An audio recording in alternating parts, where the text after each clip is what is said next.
Good morning बच्चों, welcome to my channel शिक्षा with Kapil sir. शिक्षा विद कपिल सर में आप सभी का स्वागत है। जो टॉपिक बच्चों आज मैंने लिया है वो लिया है टेंसेस। मैं इसको इंग्लिश का सबसे ज़्यादा इम्पॉर्टेंट टॉपिक मानता हूँ, क्योंकि मुझे लगता है जब तक आपको इसका ज्ञान नहीं होता है, इन टेंसेस का, तब तक आप अपनी अंग्रेज़ी के लिए अधूरे होते हैं। किसी भी लैंग्वेज में अगर आपको उस टेंसेस का ज्ञान नहीं है, उनके रूल्स का ज्ञान नहीं है, तो आपकी जो शिक्षा है वो अधूरी है। रीज़न इसका क्या है बच्चों? क्योंकि आप कहीं ना कहीं फंसते हैं। बहुत बच्चे देखे मैं जो कि अंग्रेज़ी में मार्क्स अच्छे उनके आते हैं, सब कुछ होता है, लेकिन कहीं ना कहीं क्योंकि टेंसेस का उनके पास अभाव है, तो कहीं ना कहीं फंस जाते हैं वो। सिर्फ इसीलिए नहीं, जितने भी एग्ज़ाम हमारे कॉम्पिटिटिव एग्ज़ाम हमारे होते हैं, एसएससी, बैंकिंग, रेलवेज़ वगैरह के होते हैं, उनका जो बेस होता है उनका काफ़ी हद तक टेंसेस पे के बेसिस के ऊपर ही होता है। कुछ टॉपिक जैसे कि मोडास टॉपिक है हमारा, जो कि हमें रेलवेज़ में आता है, रिजर्व एसएससी के एग्ज़ाम में आता है, हर जगह पे मोडास टॉपिक आता है हमारा। और रेलवेज़ के एग्ज़ाम, कोई भी एग्ज़ाम्स हो, वहाँ पे बहुत सारे टॉपिक्स हैं जो टेंसेस के बेस पे ही होते हैं। तो ना ही सिर्फ स्कूल के लिए, हमें स्कूल के बाहर जो एग्ज़ाम देते हैं हम, वहाँ पे भी टेंसेस का जो रूल्स हैं हमारे लिए बहुत ज़्यादा ज़रूरी होते हैं। एरर फाइंडिंग के लिए भी होते हैं, बहुत बहुत चीज़ें होती हैं इसके लिए। बहुत बच्चे देखे जो कि इसमें हमेशा कंफ्यूज रहते हैं। तो बच्चों, आज जो क्लास हम शुरू करने वाले हैं, मैं एक छोटा सा इसके बारे में इंट्रोडक्शन दूंगा आपको। और अभी तक रटते हुए आ रहे हैं शायद आप, तो इसलिए आज आप ये वीडियो देख भी रहे होंगे, लेकिन अब रटना बिल्कुल नहीं है।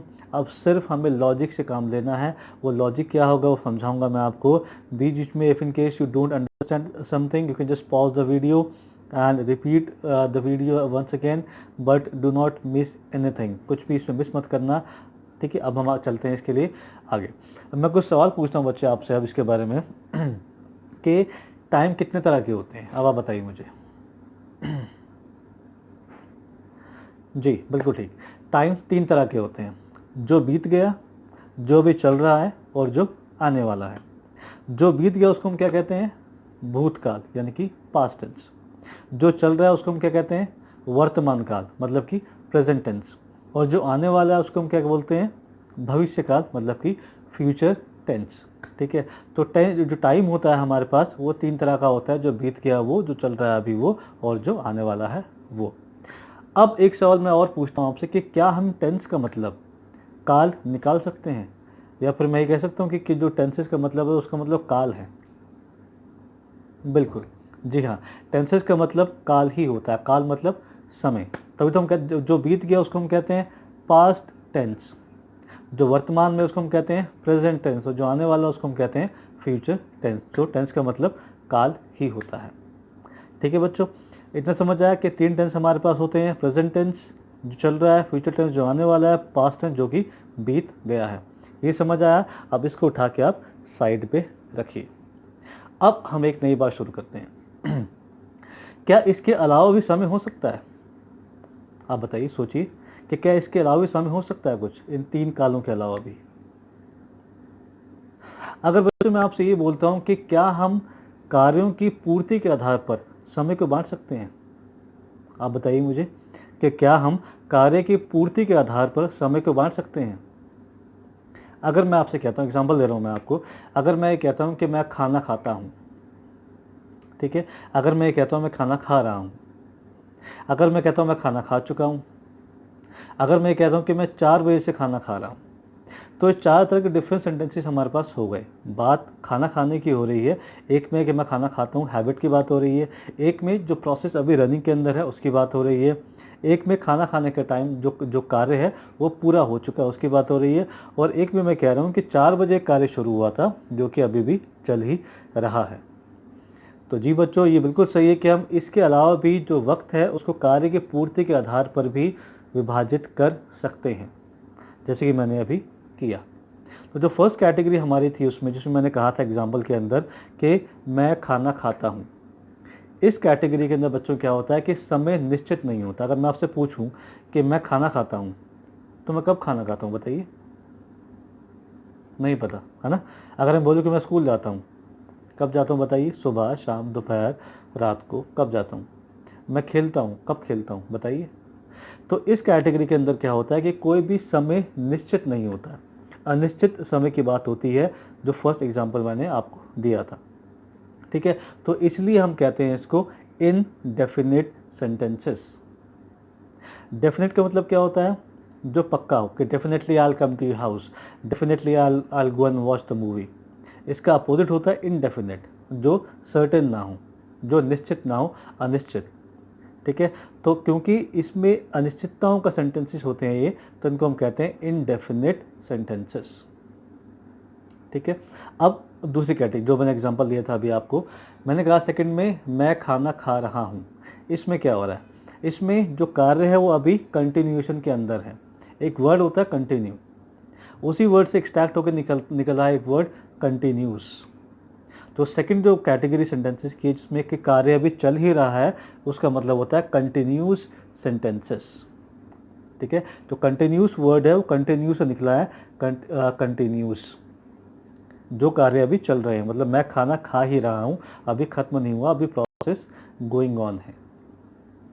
थर्ड मैंने एग्जांपल लिया था अभी आपको कि मैं खाना खा चुका हूँ। उसमें क्या हुआ? उसमें देखिए, इसमें ऐसा होता है कि लेट सपोज मैंने 2 बजे खाना खाना शुरू किया, ठीक है ना, 2:20 पे मैंने जो काम शुरू किया 2 बजे, वो पूरा चक्कर घूम के 2:20 पे वो कार्य खत्म हो गया पूरा। और वो कार्य खत्म हो गया मतलब परफेक्ट हो गया बिल्कुल, कि भाई कार्य शुरू हुआ और ख़त्म मतलब परफेक्ट शेप में, परफेक्ट वो हो गया। ठीक है, तो जो कार्य पूरे हो चुके होते हैं और हमें वो बताने होते हैं, तो उसको हम कहते हैं परफेक्ट। ठीक है, पहला था इसमें इंडेफिनेट, सेकंड था कंटिन्यूस, तीसरा भी हमने किया परफेक्ट।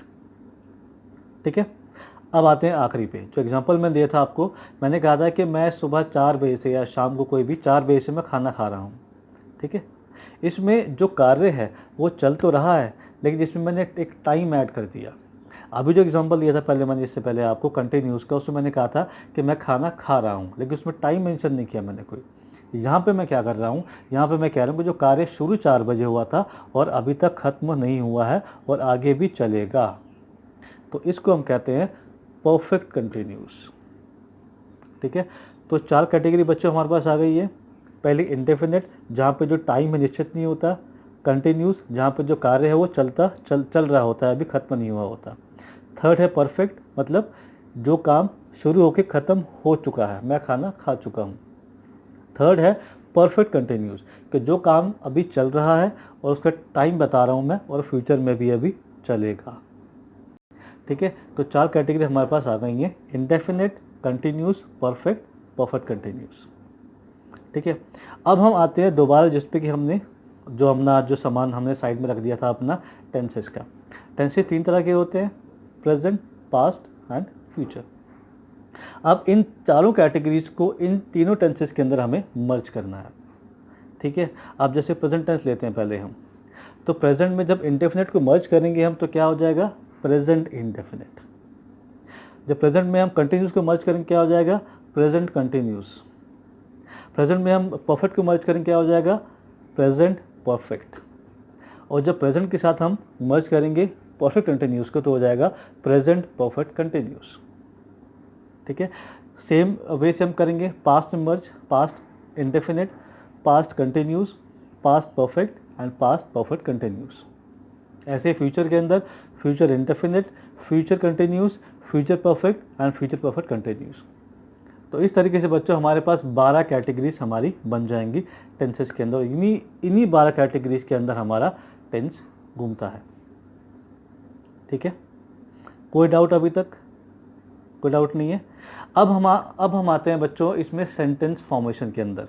देखिए, अब जैसे हम मालूम है कि प्रेजेंट परफेक्ट, प्रेजेंट इंडेफिनिट के अंदर हम आ गए। अब उसमें हर सेंटेंस को बनाने के लिए देखिए बच्चों, यहाँ पे शुरू होता है एक काम, जो कि है वर्ब का काम। वर्ब मतलब क्रियाएं। पता क्रिया क्या होती है? ठीक है, जो काम होता है किसी भी तरह का, जैसे खाना, पीना, उठना, बैठना, लेटना, सोना।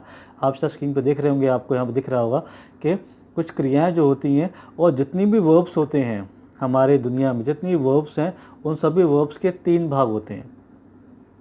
पहला भाग, दूसरा भाग और तीसरा, जिसको हम कहते हैं अंग्रेजी में first form, second form and third form. ठीक है, तो इतना समझ आया आपको?